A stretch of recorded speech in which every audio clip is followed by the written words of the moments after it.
اللہ کے فضل سے 4.5 گھنٹے میں نے دلائل دیے کہ ممتاز قادری دہشت گرد نہیں، یہ ملت کی آنکھوں کا ستارہ ہے، اور وہ ریکارڈ پر ہے۔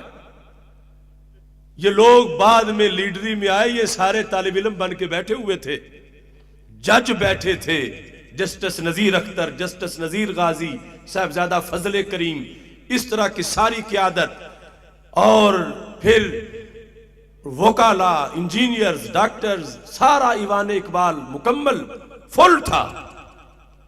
4.5 گھنٹے دلائل دیے تھے۔ ہمیں یہ نہیں پتا تھا کل ہمارے ساتھ کیا ہوگا، کل کیا حالات بنتے ہیں، کتنی سختی ہوتی ہے، کتنے رستے بند ہوتے ہیں، کتنے مقدمات درج ہوتے ہیں۔ اور اس کے چند دن بعد 19 جنوری کو داتا دربار سے ہم نے کاروان عظمت رسول صلی اللہ علیہ وسلم چلایا۔ یعنی جس ممتاز قادری کا حجرے میں بیٹھ کر نام لینے سے لوگ ڈر رہے تھے، ہم لاہور سے جلوس لے کر ممتاز قادری کے گھر تک مارچ کرتے پہنچے، اور جب پنڈی پہنچے تو رستہ بند کر دیا گیا۔ ہم نے 15 منٹ کا ٹائم دیا، کہا کہ اگر تم نے نہ کھولا تو نتائج کی ذمہ داری آپ پر ہوگی۔ یہ حالات وہ تھے کہ پنڈی اسلام آباد میں سناٹا طاری تھا، کوئی جلسہ، کوئی جلوس، کوئی پریس کانفرنس اس کا نام و نشان نہیں تھا۔ غازی صاحب کے بھائی دل پذیر آوان کہتے ہم اپنے بچے سکول بھی نہیں بھیج سکتے تھے، اتنا ہم پر دباؤ تھا۔ لاہور سے کارواں لے کر جب ہم عشاء کے ٹائم صبح کے چلے ہوئے، غازی صاحب کے گھر کے باہر ٹرالا کھڑا کر کے مین سڑک پہ ہم نے جب جلسہ کیا، اسلام آباد کا جمود توڑا، اس وقت کی تقریر بھی ریکارڈ پر ہے، جو بعد کی ساری تحریک کے لیے ایک پورا لائحہ عمل ہے۔ اللہ کا فضل ہے، ہم نے دیکھے بغیر ممتاز سے پیار کیا، اور اس مرد حق نے ہمارے ایک جملے کو بھی ٹھیس نہیں پہنچائی۔ جتنا ہم نے قد بیان کیا اس سے کئی گنا اونچا قد اس کا نظر آیا۔ اس وقت میں نے کہا تھا ہر عاشق رسول کا دلدار قادری، اب بن گیا ہے عشق کا معیار قادری۔ معیار عشق ہونا بہت بڑی ڈگری ہے، کہ کسی کو پہچاننا ہو کہ یہ عاشق رسول صلی اللہ علیہ وسلم ہے تو اسے یہ پیمانہ ممتاز قادری سامنے لا کے پھر دیکھو کہ عاشق ہے یا نہیں، یہ ہے معیار عشق۔ تو مجھے بڑے بڑے مفتیان کرام نے یہ کہا تھا کہ تم ایک عالم دین ہو، فقیہ ہو، فتویٰ دینے والے ہو، تو بندے کا کوئی اعتبار نہیں ہوتا، وہ ایک عام سپاہی ہے، کل وہ بدل جائے، وہ معافی مانگ لے، 100 مشکلات میں آ کے بندہ گھبرا جاتا ہے، تو تمہارے ان لفظوں کا کیا بنے گا؟ تم ان کو معیار عشق قرار دے رہے ہو۔ اور صرف یہی نہیں، اگلے شعروں میں اور بھی بہت کچھ میں نے کہا تھا۔ تو میں نے کہا میں غیب نہیں جانتا، مگر میرا دل گواہی دیتا ہے کہ ممتاز قادری پھندا چوم جائے گا، پیچھے نہیں ہٹے گا۔ ہر عاشق رسول کا دلدار قادری، اب بن گیا ہے عشق کا معیار قادری، عہد رواں کا قول اور اقرار قادری، فیض رضا سے پیکرے کردار قادری، صدیوں میں نور جائے گا اس شیر مرد کا، اب بن گیا ہے عشق کا مینار قادری۔ حکمرانوں سے کہا تم روکتے ہو ایک بار نام لینے سے، میں کہہ رہا ہوں برملا لکھ بار قادری، میں کہہ رہا ہوں حاکموں سے خوب جان لو، اب ہر گلی میں پاؤ گے تیار قادری۔ جس دن سے وہ گستاخ پہ تلوار بنا ہے، اس دن سے بن گیا ہے میرا یار قادری۔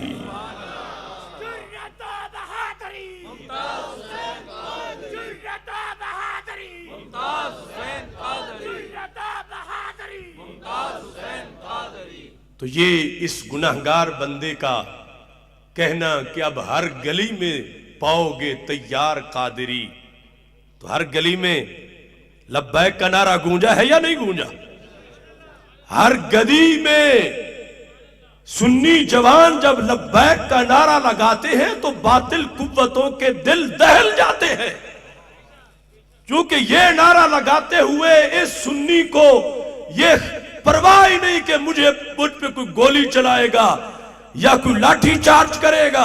اس کا جذبہ ایسا ہوتا ہے، بڑے بڑے جابر ڈکٹیٹر ظالم ڈر جاتے ہیں کہ یہ ہے کیا، ان کے اندر کیا ہے۔ ہم سے پوچھا بھی گیا کہ یہ لوگوں میں جذبہ یہ کیا چیز ہے؟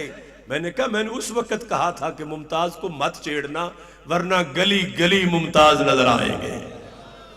یہ بیداری فیض ہے ممتاز حسین قادری کا، اس نے قربانی دے کر خود آنکھیں بند کر لی ہیں مگر کروڑوں کی کھول دی ہیں، اور یہ تحفظ ناموس رسالت کی تحریک پاکستان کے اندر پوری دنیا میں ایک امتیازی حیثیت رکھتی ہے۔ پوری دنیا میں جب مسلمانوں کی آزمائش کا وقت آتا ہے تو درجہ حرارت کہیں بھی اتنا اونچا نہیں جاتا جتنا پاکستان میں درجہ حرارت اس کا جاتا ہے، تو اس کو ہم نے مسلسل رکھنا ہے۔ آسیہ ملعونہ کے مسئلے پر، 295 کے تحفظ پر، ختم نبوت کی جو آئین میں شکے ہیں ان کی حفاظت پر، کیونکہ اب جو خربوزوں کی نگرانی کے لیے گیدڑ بٹھایا گیا ہے، پتہ نہیں اس نے کیا کیا ستم کرنے ہیں، اللہ اسے ہدایت عطا فرمائے، لیکن ہم نے مسلسل اپنا یہ عہد پورا کرنا ہے۔ اب اس مقدس محفل میں گفتگو ختم کر رہا ہوں، لیکن چونکہ ابھی سلسلہ ثناخوانی کا جاری رہے گا، آپ نے تشریف رکھنا ہے، میرے ساتھ کھڑے ہو کر ایک بار حلف اٹھاؤ آسیہ ملعونہ کو سزا دلوانے کے لیے، 295 کی حفاظت کے لیے، اور اس ملک میں نظام مصطفیٰ صلی اللہ علیہ وسلم کے نفاذ، اس کی حکمرانی کے لیے نعرہ تکبیر، اللہ اکبر، اللہ اکبر، اللہ اکبر، اللہ اکبر، اللہ اکبر، اللہ اکبر، نعرہ رسالت، نعرہ رسالت، تاجدار ختم نبوت، تاجدار ختم نبوت، تاجدار ختم نبوت۔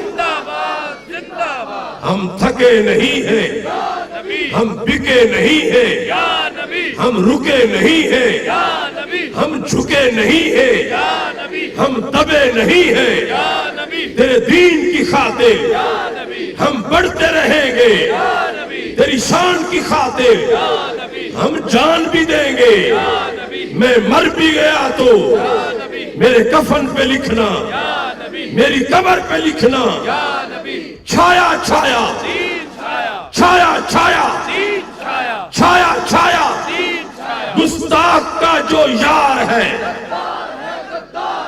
گستاخ کا جو یار ہے، آسیہ ملعونہ کو، آسیہ ملعونہ کو، آسیہ ملعونہ کو، آسیہ ملعونہ کو، غیر شریف فیصلہ، غیر شریف فیصلہ، غیر شریف فیصلہ، غیر شریف فیصلہ، لبیک لبیک لبیک یا رسول اللہ، لبیک لبیک لبیک یا رسول